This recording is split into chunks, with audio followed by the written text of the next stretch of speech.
기도하시겠습니다. 2월 2일 새벽 우리를 깨워주시고 주님 앞으로 예배의 자리로 불러주신 것을 감사드립니다. 내가 거룩하니 너희도 거룩하여라 하신 말씀을 이루고자 오늘도 엎드려 기도하고 찬송하면서 하루를 시작하오니 하루 종일 우리와 동행하여 주옵시고 우리의 입과 손과 발, 마음까지도 온전한 그리스도인으로 살아가게 하여 주시옵소서. 경제적인 어려움으로 혹은 육체적인 질병 때문에 낙담하고 걱정 근심하는 심령들이 있습니다. 주의 손으로 만져주시고 일으켜 세워 주시옵소서. 우리의 모든 기도에 응답하시는 예수 그리스도의 이름으로 기도 올리옵나이다. 아멘. 오늘은 마가복음 11장 11절부터 19절까지의 말씀입니다. 예수께서 예루살렘에 이르러 성전에 들어가사 모든 것을 둘러보시고 때가 이미 저물매 12제자를 데리시고 베다니에 나가시니라. 이튿날 그들이 베다니에서 나왔을 때에 예수께서 시장하신지라. 멀리서 잎사귀 있는 한 무화과 나무를 보시고 혹 그 나무에 무엇이 있을까 하여 가셨더니 가서 보신즉 잎사귀 외에 아무것도 없더라. 이는 무화과의 때가 아님이라. 예수께서 나무에게 말씀하여 이르시되 이제부터 영원토록 사람이 내게서 열매를 따먹지 못하리라 하시니 제자들이 이를 듣더라. 그들이 예루살렘에 들어가니라. 예수께서 성전에 들어가사 성전 안에서 매매하는 자들을 내쫓으시며 돈 바꾸는 자들의 상과 비둘기 파는 자들의 의자를 둘러 엎으시며 아무나 물건을 가지고 성전 안으로 지나다님을 허락하지 아니하시고 이에 가르쳐 이르시되 기록된 바 내 집은 만민이 기도하는 집이라 칭함을 받으리라고 하지 아니하였느냐. 너희는 강도의 소굴을 만들었도다 하시매 대제사장들과 서기관들이 듣고 예수를 어떻게 죽일까 하고 꾀하니 이는 무리가 다 그의 교훈을 놀랍게 여김으로 그를 두려워하밀러라. 그리고 날이 저물매 그들이 성 밖으로 나가더라. 아멘. 오늘은 마가복음 11장 11절부터 19절까지의 말씀으로 예수님이 터프하셨던 것은 이라는 제목의 말씀을 잠깐 같이 나누고 기도하는 시간을 갖겠습니다. 교회 이름을 교인들이 함께 모여 제비뽑기로 선정을 했다는 것이 참 은혜가 되는데요. 제비뽑기에서 비록 한 표 차이로 선정되지 않았지만 오직 예수교회라는 그 이름이 잊혀지지를 않습니다. 오직 예수교회라는 이름을 왜 적지 않은 분들이 원하셨을까 하고 생각해 보니까 아마도 교회의 본질은 오직 예수님을 담는 데 있기 때문이다. 그렇게 생각하신 분이 많았기 때문이라고 그렇게 여겨졌습니다.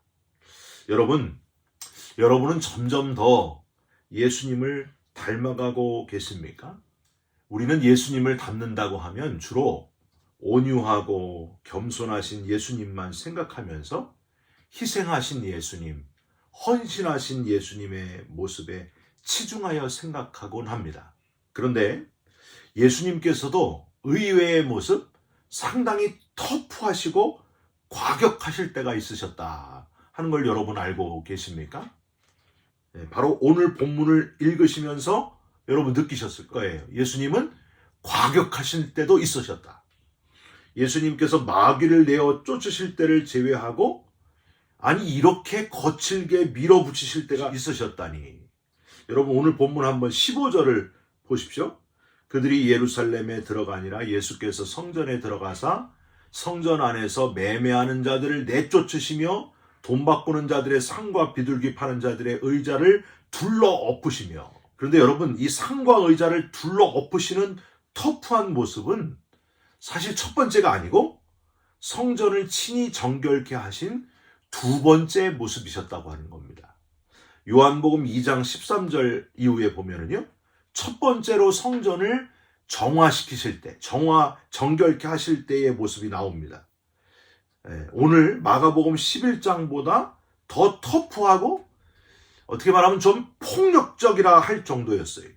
어떻게 돼 있냐면요. 요한복음 2장 13절 이후에 노끈으로 채찍을 만드셔서 내쫓으셨다. 이렇게 쓰여 있는 것을 보면 채찍으로 막 내려치시면서 예수님께서 이 땅에서 육신의 몸을 입고 보여주신 많은 모습 중에서 가장 폭력적인 모습이 아니셨을까 이렇게 생각하게 합니다. 그럼 요한복음 2장에서 첫 번째로 그리고 오늘 본문 마가복음 11장에서 두 번째로 이렇게 성전에 들어가셔서 내쫓으시고 들어엎으시고 하신 이유가 도대체 무엇일까? 우선 요한복음 2장 16절에 보면 내 아버지의 집으로 장사하는 집을 만들지 말라 이렇게 되어 있어요. 이 문장만 보면은 예수님은 아주 지나치게 보수적인 분이시구나. 예수님도 율법주의적이셨는가? 장사하는 걸 아주 싫어하셨구나. 뭐 이렇게 오해할 수도 있습니다. 오늘 보면 마가복음 11장에 두 번째 성전 정화 사건이 참 감사한 것은 약간 다르지만은 예수님께서 장사하는 자들의 상과 의자를 들어 엎으신 진짜 이유를 찾을 수 있는 아주 중요한 두 가지 구절이 표현되어 있다고 하는 사실이에요. 첫 번째로 17절을 한번 보세요. 내 집은 만민이 기도하는 집이라 하는 표현입니다. 여러분 요한복음 2장에는 그냥 내 아버지의 집으로 라고 되어 있어요. 오늘 우리가 읽은 본문에는 내 집은 만민이 기도하는 집이라. 즉, 내 아버지의 집은 성전은 모든 사람이 기도하는 것이 본질이다. 기도하기 위한 집이 바로 성전이다. 이렇게 말씀하고 있어요. 그런데 너희들이 성전, 본질적으로 기도해야 되는 그 집, 기도하는 집을 하나님과 대화하고 하나님께 간구하는 그 본질은 다 놓쳐버리고 그것보다 돈 버는 장소로, 돈 버는 일에 치우쳐서 성전을 장사하는 곳으로 만들었구나 하고 깨닫기 좋게 표현되어 있다고 하는 사실입니다. 저와 여러분이 약간 오해를 버리셨으면 좋겠습니다. 예수님이 지적하신 것은 물건 사고 팔고 장사하는 것 자체가 잘못된 게 아니라는 거예요. 주객이 전도되어서는 안 된다는 겁니다. 성전은 하나님의 집은 첫 번째가 기도하는 집이다. 하나님과 교제하고 하나님께 아뢰고 하나님으로부터 응답받는 것이 성전의 본질이다. 이걸 놓쳐서는 안 된다는 거예요. 이게 첫 번째다. 그 본질을 놓치고 장사하고 돈 벌고 이런 데 열심내는 엉뚱한 데 열정적인 것에 대한 책망이셨다 하는 것을 기억하시기 바랍니다. 오늘 본문의 장소와 환경을 좀 더 자세하게 여러분 살펴볼 필요가 있습니다. 오늘 본문에 성전이라고 하는 단어, 헬라어로 히에론 이렇게 발음을 하는데요. 성전 경내를 표현하는 표현입니다. 그리고 오늘 본문의 사건은 성전 경내 중에서도 이방인의 뜰에서 있었던 사건이에요. 왜 이방인의 뜰에서 이렇게 매매가 사고 파는 것이 이루어졌는가? 그냥 각자 집에서 양이나 비둘기 이런 거 각자 가지고 와서 재물을 바치면 되는데 무슨 거래가 이루어질 수 있나? 왜 그랬을까요? 성전이 너무 멀어가지고 그 재물을 멀리까지 가지고 오는 불편을 덜어주기 위함이었습니다. 그래서 집이 먼 사람은 그냥 성전에 와서 이방인의 뜰에서 재물을 살 수 있었다는 거예요. 돈 주고 살 수 있었다. 그래서 직접 희생 재물을 가져오지 않더라도 돈을 주고 사서 하나님께 제사할 수 있었다. 그런데 이방인의 뜰에서 그런 그 매매가 이루어졌다고 하는 거죠. 재물을 사고 파는 일이 이루어졌다. 그게 허용되었다는 겁니다. 무슨 문제가 생겼는가? 흠 없는 희생 재물을 비싼 값에 팔아가지고 폭리를 취하는 이들이 생겼다는 거예요. 여러분 그 영화관에서 유명한 영화는요 암표 장사를 하잖아요. 뮤지컬도 그렇고 아주 비싼 값으로 팔아가지고 폭리를 취하는 자들이 있지 않습니까? 이렇게 폭리를 취하는데도 이를 눈감아주는 종교 지도자들 어떻게 됐을까요? 그 종교 지도자들에게 뒷돈 찔러 넣어줬을 거 아니에요. 눈 감아주는 대신 돈을 받는, 이런 뇌물을 받는, 지금도 있는 이 뇌물 수수 문제가 그때도 똑같이 성행했다고 하는 사실입니다. 예수님은 이 모든 모습을 다 간파하셨을 거예요. 순수하게 멀리서 오는 이들을 위해 이루어지는 재물을 사고 파는 게 아니라 온갖 폭리와 뒷거래의 현장이 되고 있는 이 성전의 모습을 보면서 한탄하셨을 주님, 그냥 매매 때문에 상을 들이엎으신 것이 아니라 하는 걸 우리는 여기서 알 수 있습니다. 여러분, 주일에 직장을 열어야 되느냐 말아야 되느냐, 요것 가지고 고민을 하면서 성도들 사이에 논쟁이 벌어지는 경우가 있습니다. 어떻게 주일에 권사님이 직장을 열 수가 있느냐, 믿음이 형편없는 것 아니냐, 막 이렇게 막 비난하시는 분이 있고요. 나도 풍족하면 왜 주일에 문을 안 닫겠느냐 하고 반박하는 분도 있어요. 여러분, 이걸 아셔야 돼요. 어떤 직장은요, 주일을 꼭 열어야만 하는 직장도 있을 수 있다고 하는 겁니다. 예를 들어서 이머전시, 그 병실에서 근무하시는 분들은 주일에도 나가서 일해야 돼요. 주일에 문을 닫으면 어떻게 될까요? 응급 환자가 생명을 잃게 되지 않습니까? 그러니까 그런 분들은 주일에도 일을 할 수밖에 없어요. 반대로 풍족하신 분인데도 더 많은 이득을 취하려고 주일에도 변함없이 문을 열어 돈을 번다면 예배도 제끼고, 그냥 필요한 때는 언제든지 예배를 제끼고 하나님보다 돈 버는 게 먼저인 분도 또한 있다고 하는 거예요. 이렇게 양쪽을 다 생각해 봐야 돼요. 중요한 건 뭐냐 하면 우리의 마음가짐이라고 하는 겁니다.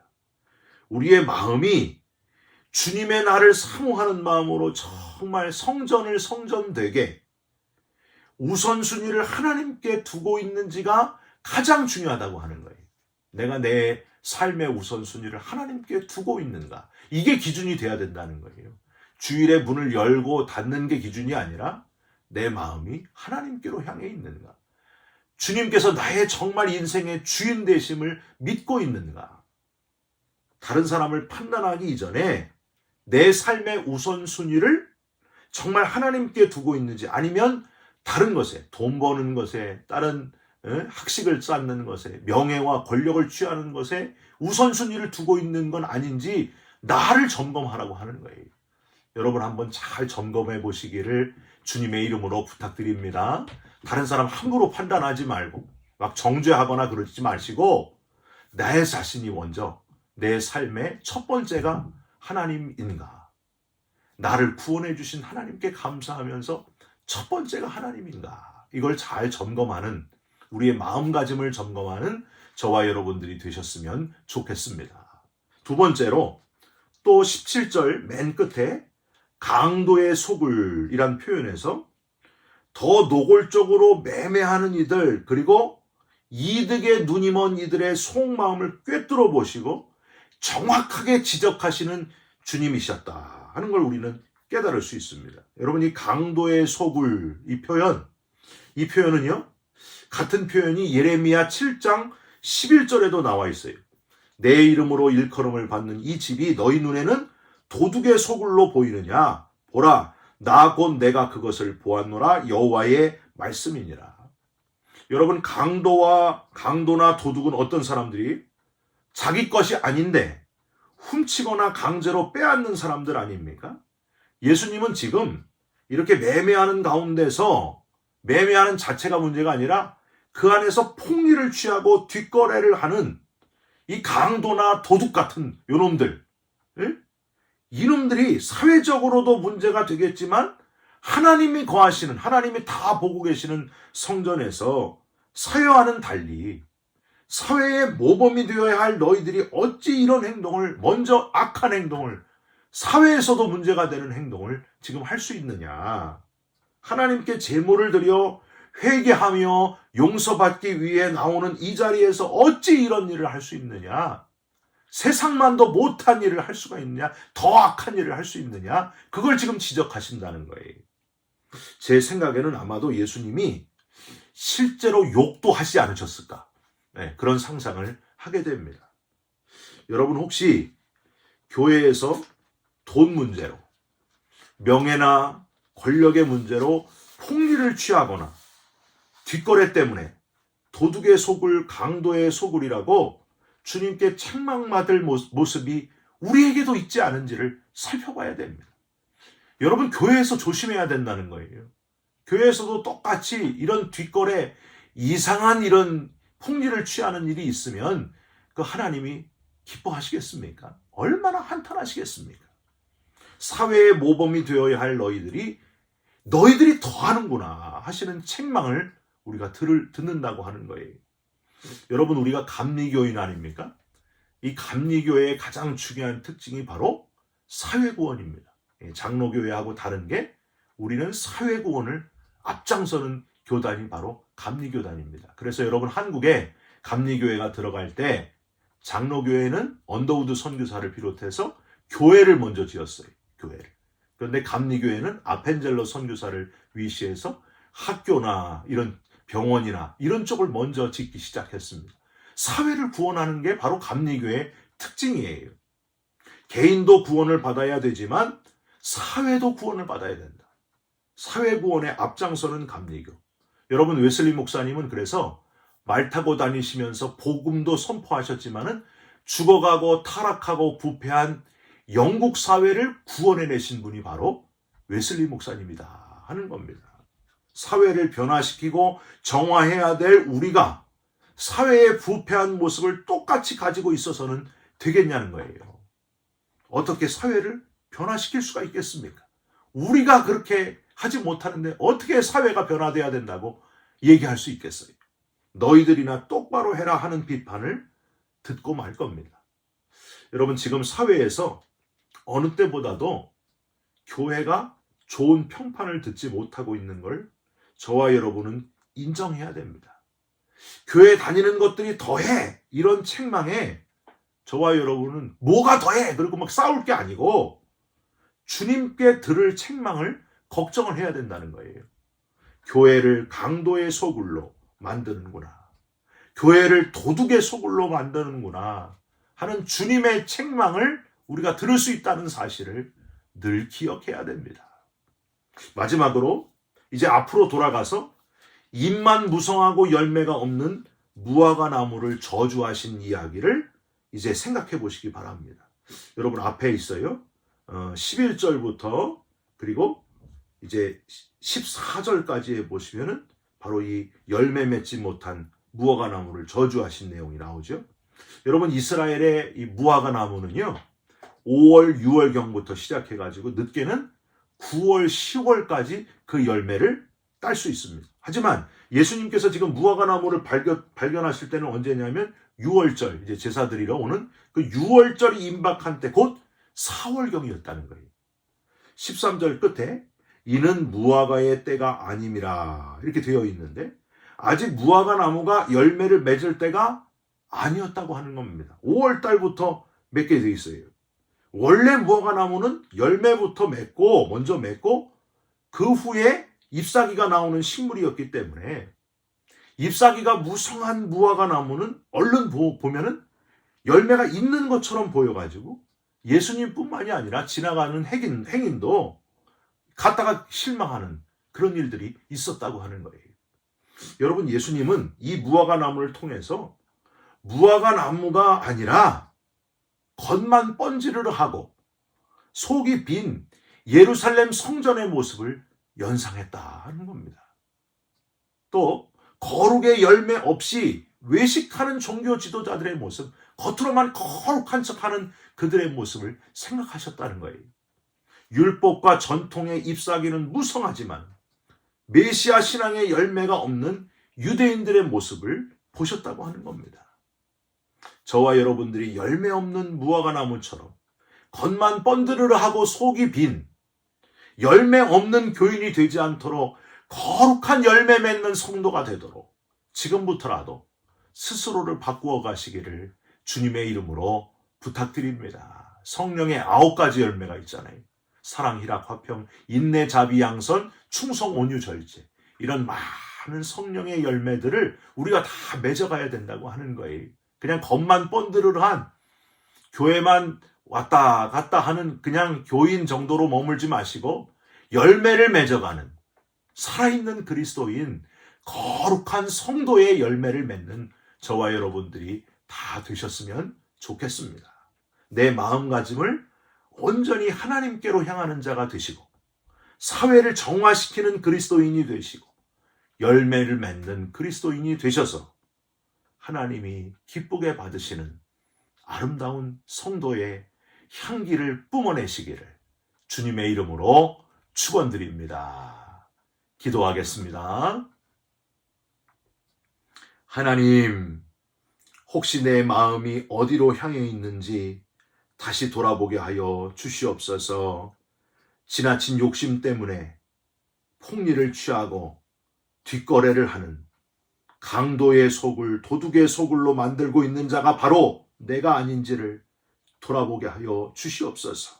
무엇보다도 열매 맺는 그리스도인, 겉만 번드르르 한 자가 아니라 속이 꽉 찬 오직 예수 그리스도로 꽉 찬 열매 맺는 그리스도인들이 되게 하여 주시옵소서. 예수 그리스도의 이름으로 기도 올리옵나이다. 아멘.